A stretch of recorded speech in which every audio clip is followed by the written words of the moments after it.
नमस्कार, स्वागत है आप सभी का। कैसे हैं आप सब। यह वीडियो बिहार बोर्ड कक्षा 8 के सामाजिक विज्ञान विषय के अंतर्गत अतीत से वर्तमान यानी इतिहास विषय पर है, जिसमें आज हम लोग अध्याय 5 यानी शिल्प एवं उद्योग का अध्ययन करेंगे। इससे ऊपर के अध्यायों का अध्ययन अगर आपने नहीं किया है तो पहले उसे कर ले, जो मेरे चैनल के 8th क्लास के सामाजिक विज्ञान वाले प्लेलिस्ट में आपको मिल जाएगा। तो हम चलते हैं अध्याय 5 शिल्प एवं उद्योग पर। यह है आपका अध्याय 5 शिल्प एवं उद्योग। और इस अध्याय में सबसे पहले आज हम लोग यह समझेंगे कि किस प्रकार हमारे भारत देश का वस्त्र उद्योग अंग्रेजी शासन से पहले काफी विकसित अवस्था में था। इसके बाद कैलिको अधिनियम को हम समझेंगे। इसके बाद हम लोग मुक्त व्यापार नीति नामक कानून को समझेंगे। फिर इसके बाद हम समझेंगे कि किस प्रकार अंग्रेजों द्वारा पारित इस दोनों नीतियों ने यानी कैलिको अधिनियम और मुक्त व्यापार नीति ने हमारे देश के वस्त्र उद्योग को बर्बाद कर दिया और भारत में बेरोजगारी और गरीबी की समस्या उत्पन्न कर दी। फिर इसके बाद हम समझेंगे कि किस प्रकार भारत के कुछ उद्योगपतियों द्वारा भारत के उद्योग को बढ़ाने का प्रयास किया गया। अंत में हम यह भी समझेंगे कि किस प्रकार भारतीय उद्योग में काम कर रहे मजदूरों की स्थिति में सुधार के लिए all India trade union Congress यानी AITUC का गठन भी किया गया। और अंत में इस अध्याय के जितने भी अभ्यास प्रश्न होंगे उन सभी को एक एक करके हम हल भी करेंगे। तो कृपया आप मेरे साथ अंत तक बने रहें, और अगर अभी तक आपने मेरे चैनल को सब्सक्राइब नहीं किया है तो कृपया जरूर सब्सक्राइब कर लें। तो चलते हैं, हम शुरुआत करते हैं इस अध्याय को। इस अध्याय का नाम है शिल्प एवं उद्योग। इसको इंग्लिश में कहते हैं क्राफ्ट एंड इंडस्ट्रीज। ठीक है, आप देखे हुइएगा, बहुत सारे वस्तुओं को देखते हुइएगा। कुछ वस्तुएं जो है वो उनका निर्माण हाथ से किया जाता है तो वह शिल्प के अंतर्गत आता है, और जो वस्तुएं फैक्ट्रियों में बनती है वह उद्योग कहलाता है। ठीक है, देखिए इस अध्याय में शुरुआती लाइन क्या है कि भारत एक कृषि प्रधान देश है, परंतु यह शिल्प एवं उद्योग के क्षेत्र में भी विश्व में अग्रणी रहा है। कहने का मतलब है कि भारत में कृषि तो प्रधान है ही, मतलब यहाँ सबसे ज़्यादा कृषि का काम तो होता ही है, परंतु शिल्प एवं उद्योग के क्षेत्र में भी यह विश्व में बहुत आगे था। देखिए आगे कह रहा है कि भारत में शिल्प एवं उद्योग अंग्रेजी शासन से पहले काफ़ी विकसित अवस्था में था। मतलब जब हमारे यहाँ अंग्रेजों का शासन नहीं था तब यहाँ का जो शिल्प और उद्योग था वह बहुत क्या था, विकसित था। तभी तो अंग्रेजी लोग यहाँ पर व्यापार करने आए, और व्यापार करते करते धीरे धीरे क्या किए, यहाँ पे शासन ही जमा बैठे। आपने अध्याय 2 में इस बात को समझा था। ठीक, कह रहा है आगे कि यहाँ का प्रमुख उद्योग क्या था, वस्त्र उद्योग। कहने का मतलब भारत का जो अंग्रेजी शासन से पहले भारत में जो सबसे ज़्यादा उद्योग जिस चीज़ का लगा हुआ था वह किस चीज़ का उद्योग था, वस्त्र उद्योग का था। और मुगलों के शासनकाल में यानी अंग्रेजी शासन से पहले यहाँ से एशिया और यूरोप के देशों में वस्त्र निर्यात किया जाता था। मतलब यहाँ इतना ज़्यादा वस्त्र होता था कि उसको एशिया और यूरोप यानी विदेशों में उसको क्या किया जाता था, बेचा जाता था उसको। ठीक है, इसको हम मैप पे समझते हैं थोड़ा। देखिए यह है आपके भारत का मैप। ठीक है, यह आज का मैप है, और आज़ादी से पहले आप देखिए यहाँ पे बांग्लादेश नामक देश है। ठीक है, यह भी भारत के साथ ही था पहले। ठीक, और बांग्लादेश में एक जगह है ढाका। ठीक है, इस जगह पे मलमल और रेशमी किनारे वाले कपड़ा बहुत ज़्यादा बनता था यहाँ पे। ठीक है, और अब अगर हम इधर आएंगे गुजरात में तो देखिए यहाँ पे गुजरात में यहाँ पे देखिए अहमदाबाद है, और यहाँ पे धोती और दुपट्टा का बहुत ज़्यादा उत्पादन होता था। ठीक है, फिर उसके बाद देखिए यहीं पे सूरत है गुजरात में ही, यहाँ पे सूती वस्त्र उद्योग लगा हुआ था। इसके बाद हम चलते हैं उत्तर प्रदेश में। तो देखिए यहाँ उत्तर प्रदेश में यहाँ पे इसका राजधानी है लखनऊ, और यहाँ का छींट जो है सूती का छींट काफ़ी प्रसिद्ध था। इसके अलावा उत्तर प्रदेश में ही देखिए यहाँ पे बनारस है ना, यहाँ पे जौनपुर है, बनारस, जौनपुर और यहाँ पे आगरा, यह तीनों जो था वह कपड़ा उद्योग का प्रमुख केंद्र था लखनऊ के अलावा। ठीक है, इसके बाद अगर हम दक्षिण भारत की तरफ चले तो देखिए यहाँ पे कर्नाटक राज्य है। ठीक है, और इसका राजधानी जहाँ पे है बेंगलोर, यह भी पहले कपड़ा उद्योग का प्रमुख केंद्र था। इसके बाद और दक्षिण भारत में अगर चले, हम तमिलनाडु में चले तो देखिए यहाँ पे कोयम्बटूर है और यहाँ पे मदुरई है ना। तो यह कोयम्बटूर और मदुरई भी कपड़ा उद्योग का प्रमुख केंद्र था। इसके बाद इस आंध्र प्रदेश का देखिए, यह आंध्र प्रदेश आज के डेट में 2 राज्यों में बढ़ चुका है, तेलंगाना और आंध्र प्रदेश। ठीक है, यह पुराना मैप है। तो आंध्र प्रदेश का देखिए यहाँ पे विशाखापट्टनम है, यह भी ये वस्त्र उद्योग का प्रमुख केंद्र था। ठीक है, इसके बाद सबसे ऊपर हम चलते हैं सबसे उत्तर की तरफ, तो देखिए यहाँ पे जम्मू कश्मीर में यहाँ पे ऊनी वस्त्र उद्योग था। ठीक है, यहाँ पे ऊन प्रचुर मात्रा में बनता था। ठीक है, और इस तरह से हमारे देश में वस्त्र उद्योग काफ़ी विकसित अवस्था में था, और यहाँ से विदेशों में क्या किया जाता था, वस्त्रों को बेचा जाता था। के बाद आप अगले पन्ने पर चलेंगे तो आपको मिलेगा कि इस तरह क्या हुआ, यूरोप की कई व्यापारी कंपनियां व्यापार करने के लिए भारत आने लगी, है ना। मतलब यहाँ की भारत की शिल्पकला और औद्योगिक समृद्धि को देखकर यहाँ इतना ज़्यादा उत्पादन होता था वस्त्रों का और चीज़ों का कि यूरोप से बहुत सारी व्यापारी कंपनियां क्या होने लगी, भारत से व्यापार करने के लिए भारत आने लगी। जिसमें आपने पढ़ा था अध्याय 2 में कि सबसे पहले पुर्तगाली आया था, फिर डच, है ना, इंग्लैंड, फ्रेंच, इस तरह से सभी यूरोपीय देशों से क्या हुए, लोग व्यापार करने हमारे देश में आने लगे और व्यापार करते करते करते करते क्या किए, हमारे पूरे देश को ये अपने अधिकार में ले लिए, है ना। आपने यह भी पढ़ा था कि इंग्लैंड की महारानी एलिजाबेथ ने क्या किया था, ईस्ट इंडिया कंपनी का स्थापना किया था, है ना। कहने का मतलब इंग्लैंड को एकाधिकार हो गया था इस कंपनी को, ईस्ट इंडिया कंपनी को, कि सारा व्यापार कौन करेगा, ईस्ट इंडिया कंपनी ही करेगा। और कहने का मतलब धीरे धीरे धीरे धीरे क्या हुआ, पूरे हमारे देश पर अंग्रेजी शासन जम गया। अब देखिए हमारा अगला जो महत्वपूर्ण पॉइंट समझने वाला है वह है कैलिको अधिनियम। ठीक है, यह कैलिको अधिनियम क्या है, देखिए उद्योग को बढ़ावा देने के लिए इंग्लैंड ने सन 1720 में कैलिको अधिनियम बनाया। ठीक है, क्या बनाया, कैलिको अधिनियम। अब हम समझते हैं पहले यह कैलिको अधिनियम, कैलिको है क्या। तो देखिए इसके पिछले पन्ने पे देखिए, यहाँ पे लिखा हुआ है कि 16वीं शताब्दी में पुर्तगालियों का व्यापार सर्वप्रथम सबसे पहले कहाँ से हुआ था, कालीकट से शुरू हुआ था। इसलिए उन्होंने सूती कपड़ों को कैलिको नाम दिया, है ना। मतलब पुर्तगाली जब सबसे पहले कालीकट, भारत के कालीकट आए तो उन्होंने किसी का व्यापार शुरू किया था, सूती कपड़ों का व्यापार शुरू किया था, है ना। और उन्होंने क्या किया, सूती कपड़ों को कैलिको नाम दे दिया। ठीक है, तो यहीं से आपका आ रहा है कैलिको अधिनियम। यह कहाँ, यह कानून कहाँ बना था कैलिको अधिनियम, यह इंग्लैंड में बना था 1720 में। ठीक है, और इसका क्या काम था, कहने का मतलब इसका क्या उद्देश्य था। तो देखिए इसके अनुसार इंग्लैंड में भारत के बने छापेदार सूती कपड़े और छिट के इस्तेमाल पर पाबंदी लगा दी गई और उनके आयात को इंग्लैंड में रोक दिया गया, है ना। देखिए अब चूंकि वस्त्र उद्योग जो था वह इंग्लैंड में भी पनप रहा था, है ना, लेकिन पनप रहा था, लेकिन भारत से टक्कर में वह क्या हो रहा था, बार बार पिछड़ जा रहा था। ठीक है, तो इंग्लैंड का वस्त्र उद्योग मतलब बढ़े। ठीक है, इसके लिए उन्होंने क्या किया, भारत से जो भी वस्त्र इंग्लैंड में बेचा जाता था उसको क्या किया, रोक लगा दिया इस कैलिको अधिनियम के द्वारा। ठीक है, क्या हुआ, भारत के बने छापेदार सूती कपड़े और छीट के इस्तेमाल पर क्या कर दी गई, पाबंदी लगा दी गई, रोक दी गई, ताकि इंग्लैंड का जो अपना बना हुआ कपड़ा है वह क्या हो, उसके बाजार में बिके। ठीक है, तो आशा है आपको समझ गया होगा यह कैलिको अधिनियम क्या है ना। तो इस अधिनियम के पारित होने के बाद क्या हुआ कि देखिए ज़्यादा कपड़ा बहुत कम कीमत पर क्या हुआ, इंग्लैंड में तैयार होने लगा, है ना। इस तरह से इंग्लैंड में जो कपड़ा बनता था वह इंग्लैंड के बाज़ारों में बिकता था, क्योंकि इंग्लैंड के बाज़ारों में भारत का कपड़ा बिकना क्या हो गया था, रोक लग गया था। ठीक, तो इंग्लैंड में जो बनता था वह इंग्लैंड में क्या होता था, बिकता था। इस तरह मैनचेस्टर एवं लंकाशायर वस्त्र उद्योग के बड़े केंद्र बन गए। ठीक है, हम देख लेते हैं मैनचेस्टर और लंकाशायर कहाँ है। तो देखिए यह है आपके पूरे विश्व का मैप। ठीक है, और इस विश्व मैप के मैप में आपका भारत कहाँ है, देखिए यहाँ पे है। ठीक, यहाँ पे है। ठीक, और यूरोप जो है वह देखिए यहाँ पे है। ठीक है, और इस यूरोप में भी इंग्लैंड देखिए यहाँ पे है। ठीक है, तो जब यहाँ का कपड़ा यहाँ बेचे जाने से रोक लगा दिया गया तो इंग्लैंड में ही बनने वाला कपड़ा क्या हुआ, इंग्लैंड के बाजारों में बिकने लगा।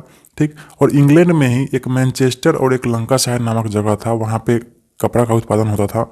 तो क्या हुआ, वहाँ मैनचेस्टर और लंकाशायर जो है वह कपड़ा उद्योग का प्रमुख केंद्र बन गया। कहाँ, इंग्लैंड में। ठीक है, अब हम चलते हैं, देखिए आगे क्या लिखा है कि ढाका तथा लखनऊ इस तरह के बुनाई के केंद्र थे कि इन कपड़ों को यूरोप के बड़े बड़े घर के लोगों तथा राजवाड़ों परिवारों के लोगों द्वारा क्या हुआ था, बहुत ज़्यादा अधिक पसंद किया जाता था। ठीक है, कहने का मतलब है कैलिको अधिनियम लाकर इंग्लैंड ने तो भारत से कपड़ा मंगाना बंद कर दिया, लेकिन फिर भी इंग्लैंड के जो बड़े बड़े घर के लोग थे वह क्या पसंद करते थे, वह भारत के ही बने कपड़ा को पसंद करते थे। ठीक है, इसलिए महंगे होने के बावजूद भी इनकी मांगे विदेश में अधिक थी। कहाँ का कपड़ा, भारत का कपड़ा। तो कहने का मतलब है कि कैलिको अधिनियम भी उतना सफल नहीं हो सका। उसके बाद भी क्या हुआ, भारत से छुपे छुपे चोरी चोरी करके क्या करते थे लोग, कपड़ा ले जाते थे, वहाँ पे कपड़ा बिकता ही था। तो इसको भी रोकने के लिए फिर से इंग्लैंड की सरकार ने क्या किया, देखिए यहाँ पे भारतीय उत्पाद की बढ़ती हुई मांगों को देखकर फिर 1813 में इंग्लैंड की सरकार ने क्या लागू कर दिया, मुक्त व्यापार की नीति अपनाई गई। ठीक है, कैलिको अधिनियम कब आया था, 1720 ईस्वी में आया था। ठीक, तो वह जब फेल हो गया, मतलब वह जब कारगर नहीं हुआ, फिर भी मतलब भारत के कपड़े वहाँ पे बिकते थे, तो क्या हुआ, इंग्लैंड ने क्या किया, भारतीय उत्पाद की बढ़ती हुई मांगों को देखकर सन 1813 ईस्वी में, कब 1813 में क्या लाया, मुक्त व्यापार की नीति लाया। अब देखिए यह क्या था, तो देखिए अंग्रेजी शासन में क्या हुआ था कि सिर्फ ईस्ट इंडिया कंपनी को व्यापार करने के लिए अधिकार मिला हुआ था। ठीक है, सिर्फ ईस्ट इंडिया कंपनी को व्यापार करने के लिए क्या मिला था, अधिकार मिला था। लेकिन इस मुक्त व्यापार की नीति के तहत क्या हुआ, सभी अंग्रेजी उद्योगपतियों के लिए भारत में व्यापार करने की स्वतंत्रता प्रदान की गई। कहने का मतलब अब इंग्लैंड के कोई भी व्यापारी क्या कर सकते थे, भारत के साथ व्यापार कर सकते थे। लेकिन इसमें क्या समस्या था, देखिए आगे। तो देखिए इस नीति का जो सबसे पहला प्रहार था वह किस पर पड़ा, भारत के वस्त्र उद्योग पर पड़ा। ठीक है, भारत के वस्त्र उद्योग पर इस नीति का बहुत बड़ा प्रभाव पड़ा। यह प्रभाव कैसे पड़ा, तो देखिए अंग्रेजी सरकार का यह उद्देश्य था कि ऐसे कानून को बनाया जाए जिसके सहारे भारत से कच्चे माल आसानी से निर्यात किए जा सके और तैयार माल भारत में बेचा जा सके। ठीक है, कहने का मतलब भारत में बहुत ज़्यादा कॉटन का उत्पादन होता था, तो वे लोग क्या करते थे, कॉटन को यहाँ से आसानी से ले जाते थे खरीद के, और वहाँ अपने देश में कपड़ा तैयार करके क्या करते थे, भारत में लाकर बेचना चाहते थे। ठीक है, तो ऐसा ऐसा कानून में लोग बना रहे थे। ठीक है, देखिए आगे, मुक्त व्यापार की नीति एक तरफा नीति थी। कहने का मतलब मुक्त व्यापार जो लाया गया इंग्लैंड की सरकार द्वारा वह कैसा नीति था, एक तरफा नीति था, जो सिर्फ किसको फायदा कर रहा था, सिर्फ इंग्लैंड को ही फायदा कर रहा था। देखिए इसमें थोड़ा पीछे चलते हैं। मशीनों की वजह से अधिक उत्पादन होने लगा, कहाँ, इंग्लैंड में, है ना। यहाँ भारत में लोग हाथ से ही बनाते थे, लेकिन इंग्लैंड में जब मशीनें लग गई तो वहाँ बहुत ज़्यादा अधिक उत्पादन होने लगा। अब जब मशीन से बहुत ज़्यादा उत्पादन होने लगा वहाँ पर इंग्लैंड में, तो उनको उस कपड़ा को बेचने के लिए क्या चाहिए, बाजार चाहिए। ठीक है, तो वह बाजार सिर्फ इंग्लैंड में ही नहीं था, वह बाजार भारत में भी क्या हुआ, खोजने लगा। ठीक, तो कहने का मतलब अब वहाँ से कपड़ा बनकर, यानी इंग्लैंड से कपड़ा बनकर भारत आने लगा। ठीक है, और चूंकि वह मशीन से तैयार होता था इसलिए वहाँ का कपड़ा यहाँ क्या होता था, सस्ते दामों में बिकता था। ठीक, और यहाँ का जो बनता था कपड़ा भारत में वह थोड़ा महंगा होता था, इसलिए लोग क्या करते थे, वहीं का कपड़ा खरीद लेते थे।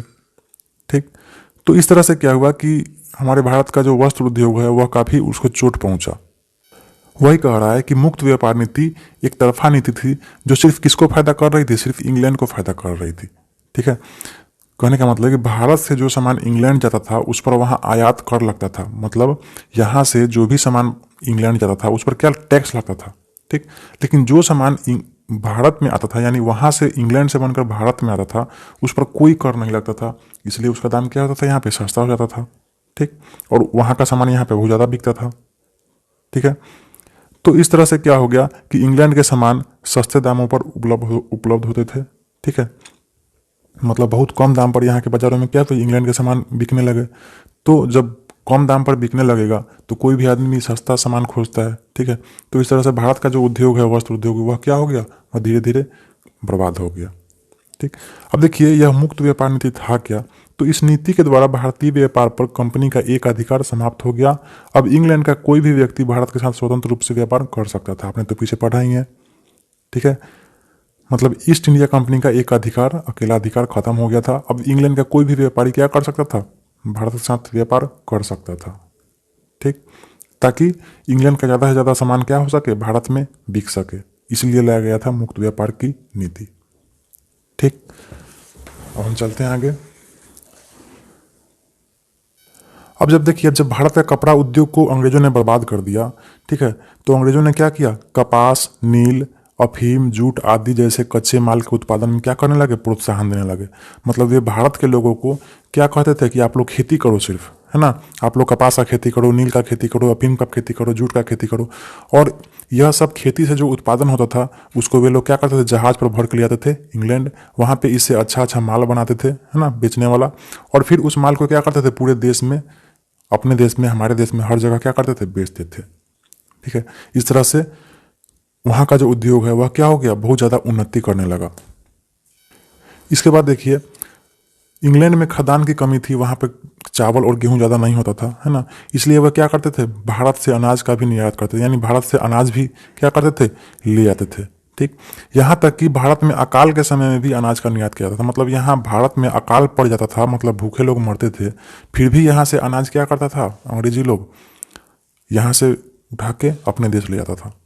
ठीक, तो कहने का मतलब है कि अभी तक आपने जो भी चीज़ पढ़ा उससे यह स्पष्ट हो रहा है कि अंग्रेजों का एकमात्र उद्देश्य यह था कि किसी तरह उनके उद्योग को यानी भारत के उद्योग को समाप्त करके अपना उद्योग विकसित कर दिया जाए।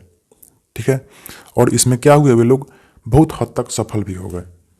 इस तरह से क्या हुआ, भारत में क्या आ गया, निऔद्योगिकीकरण आ गया, है ना।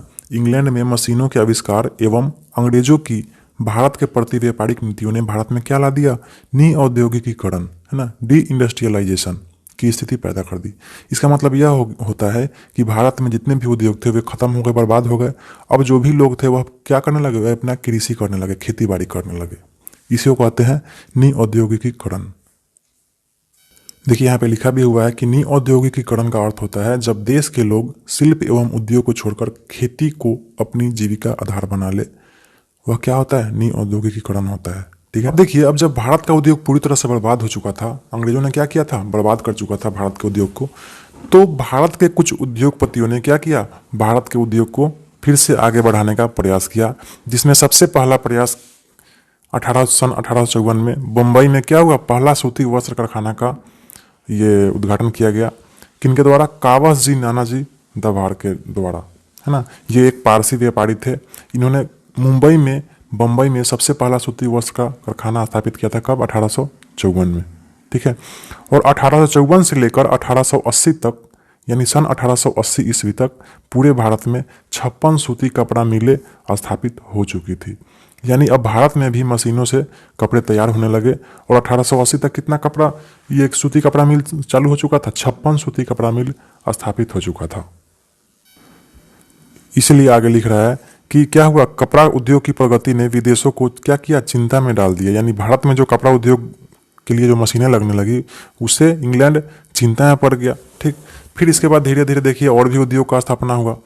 लिख रहा है कि 1855 में क्या वो बंगाल के रिसरा में पहला जूट मिल स्थापित किया गया। ठीक है, 1854 में पहला सूती वस्त्र लगाया गया था, कहाँ, बम्बई में।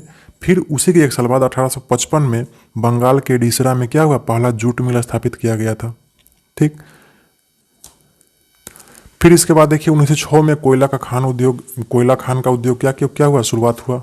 ठीक, धीरे धीरे क्या हुआ, बहुत सारा ये लौह और इस्पात का उद्योग भी शुरू हुआ। देखिए 1907 में जमशेद जी टाटा के द्वारा तत्कालीन बिहार यानी झारखंड में, पहले झारखंड बिहार में ही था। ठीक है, तो 1907 में झारखंड कहाँ था, बिहार में ही था, इसलिए लिख रहा है कि तत्कालीन बिहार। तो 1907 में जमशेद जी टाटा के द्वारा क्या किया गया, साक्षी नामक स्थान पर Tata iron and steel company यानी टिस्को का स्थापना किया गया। ठीक, यही स्थान आज के डेट में जमशेदपुर के नाम से जाना जाता है। ठीक है, जमशेदपुर आप सुने होइएगा, जो झारखंड में है, उसका नाम पहले साक्षी था। ठीक, 1907 में वहाँ जमशेद जी टाटा ने क्या किया था, Tata iron and steel company का स्थापना किया था। ठीक, यहाँ स्टील का उत्पादन होने लगा। किसका उत्पादन होने लगा, स्टील का। कहाँ, जमशेदपुर में। ठीक है, तो इस तरह से क्या हुआ, भारत में भी बहुत सारे उद्योग लगने लगे। यहाँ के उद्योगपतियों ने क्या किया, भारत के उद्योग की ओर बढ़ाने का प्रयास किया। ठीक, और देखिए यहाँ का उद्योग में 4 चांद और तब लग गया जब विश्व युद्ध आया। ठीक है, आपको तो पता ही है 1914 और 1945 के बीच में क्या हुआ, दो विश्व युद्ध लड़े गए 1914 से लेकर 45 तक। ठीक, तो क्या हुआ कि इस तरह भारत में औद्योगिक विकास का यह क्रम धीमी गति से 20वीं शताब्दी के प्रथम दशक तक चलता रहा। लेकिन उसका तेजी से विकास कब हुआ, 1914 के बाद ही हो सका और 1945 से पहले तक। मैंने 1914 से 1945 तक क्या हुआ, विश्व युद्ध आया। ठीक, और उस विश्व युद्ध में इंग्लैंड का पूरा ध्यान कहाँ चला गया, युद्ध लड़ने में चला गया, है ना। कहने का मतलब है इंग्लैंड का 2 विश्व युद्धों एवं कई आर्थिक समस्याओं का सामना करना पड़ा। इस अवधि में इंग्लैंड का पूरा ध्यान युद्ध सामग्री तथा अस्त्र शस्त्र निर्माण में लग गया। ठीक है, विश्व युद्ध के समय में इंग्लैंड का ध्यान कहाँ चला गया, युद्ध पर, है ना। और युद्ध सामग्री और अस्त्र शस्त्र के निर्माण में वह उसका ध्यान भटक गया, जिससे क्या हुआ, वहाँ का भी उद्योग क्या हो गया, बर्बाद हो गया। और बर्बाद नहीं हुआ, मतलब वहाँ का धीमा हो गया, जिस कारण भारत का जो उद्योग है वह काफ़ी आगे निकल गया। ठीक है, तो वहीं यहाँ पे लिख रहा है कि इन 2 विश्व युद्धों के बीच भारतीय उद्योग को काफ़ी बढ़ावा मिला, विशेषकर कपड़ा उद्योग काफ़ी विकसित हुआ। ठीक है, अब फिर से क्या हुआ, अब फिर से सिर्फ भारत में ही नहीं बल्कि इंग्लैंड के तथा यूरोप के अन्य देशों में भी भारत के निर्मित वस्त्रों की मांग बढ़ गई।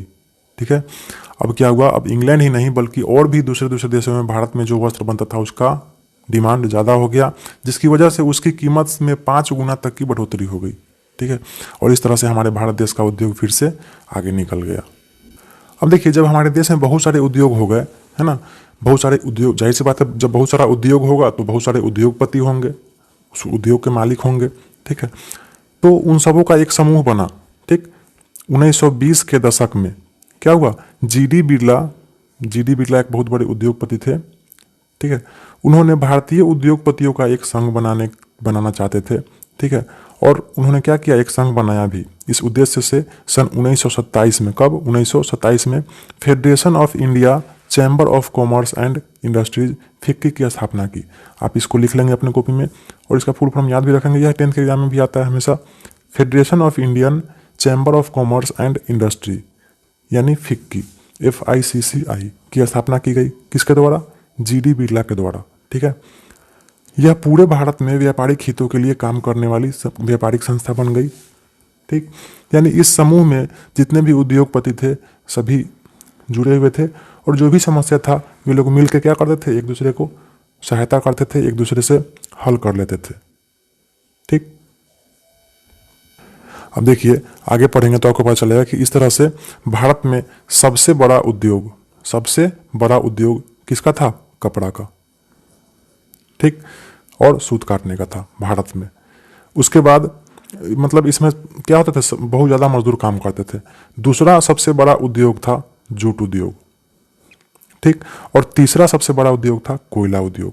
ठीक, कहने का मतलब है भारत में सबसे बड़ा उद्योग कौन था, सूती कपड़ा बनाने का, और दूसरा था जूट का उद्योग, और तीसरा था कोयला का उद्योग। इसको आप ध्यान में रखेंगे, लिख भी लेंगे हो सके तो। और देखिए इसी में आगे कह रहा है कि भारत में सूती कपड़ा उद्योग का मुख्य केंद्र कहाँ था, बम्बई। किसका, सूती कपड़ा का। ठीक, और जूट और चाय का मुख्य केंद्र कहाँ था, बंगाल। ठीक है, तो अब देखिए जब भारत में बहुत ज़्यादा उद्योग विकसित हो गया, यहाँ उद्योग बहुत ज़्यादा लग गया। ठीक है, तो उद्योग तो सिर्फ मशीनों से चलता नहीं है। उद्योग चलने के लिए क्या चाहिए, श्रमिक चाहिए। ठीक, लेबर चाहिए। तो श्रमिकों को क्या किया गया, बहुत ज़्यादा परेशान होने लगे वे लोग, है ना। उनके रहने और कार्य करने की परिस्थितियाँ बहुत ही शोचनीय थी। वे एक दिन में 15 से 16 घंटा तक या 18 घंटे तक काम करते थे। ठीक है, मजदूरों की स्थिति काफ़ी शोचनीय यानी दयनीय हो गई। अब कहने का मतलब है कि 8 घंटा 9 घंटा काम करने में आदमी थक जाता है, और उस समय मजदूर कितना देर काम करते थे, 15 से 18 घंटा तक काम करते थे। दूसरा समस्या यह था कि अवकाश की कोई व्यवस्था नहीं थी। मतलब जो मजदूर फैक्ट्रियों में काम करते थे उनको छुट्टी जल्दी नहीं मिलता था। ठीक, उनके रहने का भी अच्छा जगह नहीं था। ठीक है, वे हमेशा क्या करते थे, छोटी झुग्गी झपड़ियों में रहते थे, है ना, जहाँ साफ सफाई में पानी की कोई सुविधा नहीं थी। ठीक, इसके बाद देखिए उनको समय पर वेतन भी नहीं मिलता था। अब कहने का मतलब मजदूर इतना खटेंगे और आपके उद्योग को बढ़ाएंगे, आपके देश को बढ़ाएंगे, और उनको समय पर वेतन ही नहीं मिले तो यह कितना खराब बात होगा। ठीक, अब देखिए अब अगर मशीन खराब हो जाए और माल कम तैयार होने लगे तो भी क्या होता था, इसमें मजदूरों की कोई गलती नहीं होती थी, फिर भी मालिक क्या होता था, उसके वेतन की कटौती कर लेता था, है ना। तो यह सब जो समस्या था, यह सब मजदूरों के सामने ये बहुत विकराल समस्या था। अब इसके बाद देखिए इतना ही नहीं, यदि मजदूर की तबीयत खराब हो जाती थी तो उसकी चिकित्सा व्यवस्था करना तो दूर, उस दिन काम पर नहीं आने के कारण उसके वेतन में भी कटौती कर ली जाती थी। ठीक है, तो मजदूरों के सामने बहुत सारा समस्या उत्पन्न हो गया। ठीक है, क्या क्या समस्या उत्पन्न हो गया, बहुत ज़्यादा काम करना पड़ता था, बहुत ज़्यादा देर, छुट्टी नहीं मिलता था उनको, रहने का अच्छा जगह नहीं था। ठीक है, उसके बाद देखिए समय पर वेतन नहीं मिलता था उनको, उनका तबीयत खराब हो जाए तो उस दिन का वेतन भी काट लिया जाता था और कोई चिकित्सा व्यवस्था उनको नहीं मिलता था। ठीक, इसके बाद देखिए आगे, तो देखिए इन सब समस्याओं से निजात पाने के लिए अब क्या हुए, अंततः मजदूरों ने अब उद्योगपतियों के खिलाफ जगह जगह पर विरोध प्रदर्शन करना शुरू कर दिया। ठीक है, जाहिर सी बात है जब आप शोषण करेंगे किसी का तो वे एक न एक दिन निकल के सामने आएंगे, आपके खिलाफ आपको आवाज़ लगाएंगे। ठीक उनकी प्रमुख मांगे क्या थी, काम करने के घंटों में कमी, बहुत ज़्यादा काम करते थे वे लोग। उसके बाद फिर साप्ताहिक अवकाश चाहते थे, कहने का मतलब सप्ताह में एक दिन उनको छुट्टी चाहिए था। ठीक। कारखानों में काम के दौरान घायल हुए श्रमिकों को मुआवजा मांग रहे थे, कहने का मतलब कारखाना में कोई आदमी मर जाए काम करने के दौरान तो उनको मुआवजा कौन देगा? कारखाने का मालिक देगा। ठीक। तो कहने का मतलब है भारतीय उद्योगपतियों को उनकी मांगे उचित नहीं लगी। ठीक है, भारतीय उद्योगपति जो थे उन लोगों को उनका काम उचित नहीं लगा। वे लोग सिर्फ अपना फायदा खोजते थे, देखते थे। अब मजदूरों की स्थिति कैसी भी हो, वे लोग इसकी चिंता नहीं थी। तो देखिए इस तरह से जब आप आगे बढ़ेंगे तो देखिए क्या हुआ कि अंततः आवश्यक सुविधा प्राप्त करने के लिए मजदूरों ने हड़ताल करना क्या किया, आरंभ कर दिया। और सन 1920 तक देश भर में कई हड़तालें हो गई। ठीक है, और बहुत ज़्यादा जब हड़ताल हो गई, इससे पूरे देश के मजदूरों में एकता की भावना आई। ठीक, और जिससे प्रेरित होकर सन 1920 में ही मजदूरों ने all India trade union Congress यानी AITUC का नामक एक संगठन बनाया। ठीक, जितने भी मजदूर थे उन सभी ने मिलकर क्या बनाया, AITUC नामक एक संगठन बनाया, जो मजदूरों के हितों की रक्षा करने वाली संस्था थी। कहने का मतलब मजदूरों का जो हित था उसको रक्षा करने का संस्था था। वे लोग मिल के कहीं भी जाते थे और अपना मांग को रखते थे। ठीक, आगे चलकर यही मजदूर भारत के स्वतंत्रता आंदोलन को मजबूत बनाने में भी सहायक रहे। ठीक, स्वतंत्रता प्राप्ति के बाद भारत सरकार ने उनके लिए क्या किया, जब हमारा देश आज़ाद हो गया तो भारत सरकार ने मजदूरों के लिए न्यूनतम मजदूरी कानून बनाया। क्या बनाया? न्यूनतम मजदूरी कानून। यह कानून से क्या हुआ, मजदूरी दरों को निश्चित किया गया। कहने का मतलब कोई भी मजदूर किसी फैक्ट्री में काम करता है तो उसको कम से कम कितना पैसा मिलना चाहिए, इसको निश्चित किया गया। ठीक, कि उतना पैसा से आप कम किसी को नहीं दे सकते हैं। ठीक, इसके अलावा भी उनकी स्थिति में सुधार लाने के लिए भी बहुत सारा इस कानून के द्वारा क्या हुआ, प्रयास किया गया। ठीक है, अब देखिए सिर्फ न्यूनतम मजदूरी कानून ही नहीं, बल्कि स्वतंत्रता के बाद यानी जब 1947 में भारत हमारा स्वतंत्र हो गया तो उसके बाद एक औद्योगिक नीति ही बनाया गया। ठीक है, औद्योगिक नीति जिसके द्वारा क्या किया गया, कुटीर उद्योग को प्रोत्साहन देने के लिए भी कारगर कदम उठाया गया। कहने का मतलब ऐसा नहीं है कि जो बड़े बड़े फैक्ट्रियों के मालिक थे सिर्फ वही लोग उद्योग में लगे हुए थे। छोटे छोटे घरों में भी छोटा छोटा उद्योग लगा हुआ था, उनको क्या कहते हैं, उनको कुटीर उद्योग कहते हैं। तो उस कुटीर उद्योग को भी क्या किया गया, प्रोत्साहन देने के लिए कारगर कदम उठाया गया। किसके द्वारा? औद्योगिक नीति के द्वारा। ठीक है, तो यह था हमारे भारत देश में उद्योग की कहानी। आशा है आपको यह अध्याय अच्छा लगा होगा, समझे होंगे आप इससे बहुत सारा चीज़। हम चलते हैं इसका अभ्यास प्रश्नों को एक एक करके अब हम हल करेंगे। हल करते हैं अभ्यास प्रश्नों को। देखिए यह पुराना बुक है, मेरे पास जो बुक उपलब्ध है इसमें पहले से ही टिक लग गया है, इसलिए आप इसको देखें। पहला प्रश्न है, 18वीं शताब्दी में भारत का प्रमुख उद्योग निम्नलिखित में से कौन था? तो 18वीं शताब्दी में भारत का प्रमुख उद्योग वस्त्र उद्योग था, आपने पढ़ा है।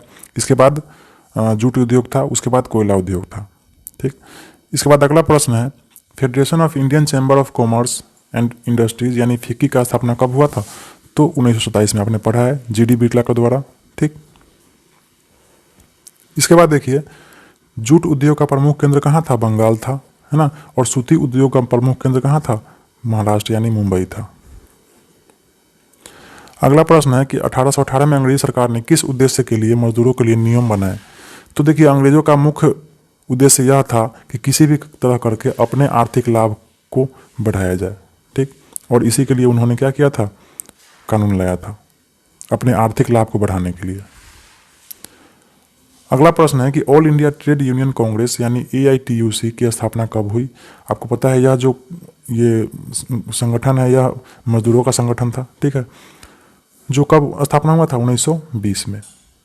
ठीक है, देखिए अगला का जोड़ा बनाना था। तो देखिए जूट उद्योग में सबसे आगे कौन था? बंगाल था। ठीक, ऊनी वस्त्र उद्योग का कश्मीर में प्रसिद्ध था। ठीक है, जामदानी बुनाई जो था वह लखनऊ में बहुत ज़्यादा होता था। लौह उद्योग जो था वह जमशेदपुर में बहुत ज़्यादा होता था। ठीक, और नील बागान का जो उद्योग था वह हमारे अपने बिहार में ही चंपारण जिले में होता था बहुत ज़्यादा। ठीक है, तो यह भी आशा है आपको स्पष्ट हो गया होगा। आप कहानी पढ़ेंगे तो यह सब आपको आसान लगेगा, है ना। नहीं पढ़ेंगे तो यह सब आपको भारी लगेगा। अब हम चलते हैं, आइए विचार करें। मतलब देखिए इसमें 5 को प्रश्न है, इन सभी का आपको क्या करना है, उत्तर देना है। तो देखिए इसमें पहला प्रश्न है कि कैलिको अधिनियम के क्या उद्देश्य थे? ठीक है। तो इसके उत्तर में आप लिखेंगे कि कैलिको अधिनियम का मुख्य उद्देश्य यह था कि इंग्लैंड भारत में बने छापेदार सूती कपड़े और छीट के इस्तेमाल पर पाबंदी लगाकर इसे अपने देश में आयात को रोककर अपने देश के उद्योग को बढ़ावा देना चाहता था। ठीक है, पढ़ चुके हैं आप, एकदम आसान है।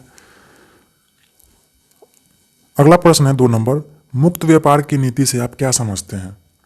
ठीक है, तो देखिए, मुक्त व्यापार नीति एक ऐसी नीति थी जिसके द्वारा भारतीय व्यापार पर कंपनी का एक अधिकार समाप्त हो गया। अब इंग्लैंड का कोई भी व्यक्ति भारत के साथ स्वतंत्र रूप से व्यापार कर सकता था।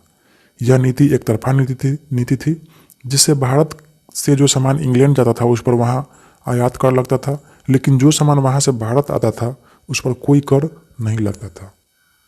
आपने समझा था कि किस तरह इस नीति के द्वारा हमारे भारत देश का जो वस्त्र उद्योग था वह क्या हो गया, बर्बाद हो गया। ठीक है, अब देखिए अगला प्रश्न 3 नंबर, भारतीय उद्योगपतियों को भारत में उद्योग की स्थापना के मार्ग में क्या क्या बाधाएं थी? ठीक है, तो इसके उत्तर में आप लिखेंगे कि भारतीय उद्योगपतियों को भारत में उद्योग की स्थापना के मार्ग में निम्न बाधाएं थी। पहला था, कारखानों के लिए मशीनों जो थी वह कहाँ से लाई जाती थी? विदेशों से मंगवानी पड़ती थी। दूसरा था, भारतीय उद्योगपतियों के पास पूंजी की कमी थी। तीसरा होगा कि बैंकों पर अंग्रेजों का प्रभाव था जिससे उन्हें आसानी से कम ब्याज पर कर्ज मिल जाता था, जबकि भारतीयों को आसानी से कर्ज नहीं मिल पाता था। और अंतिम होगा कि भारत में तकनीकी शिक्षा का भी बहुत ज़्यादा अभाव था। ठीक है,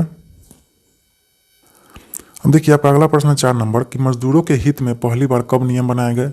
उन नियमों का मजदूरों पर क्या प्रभाव पड़ा?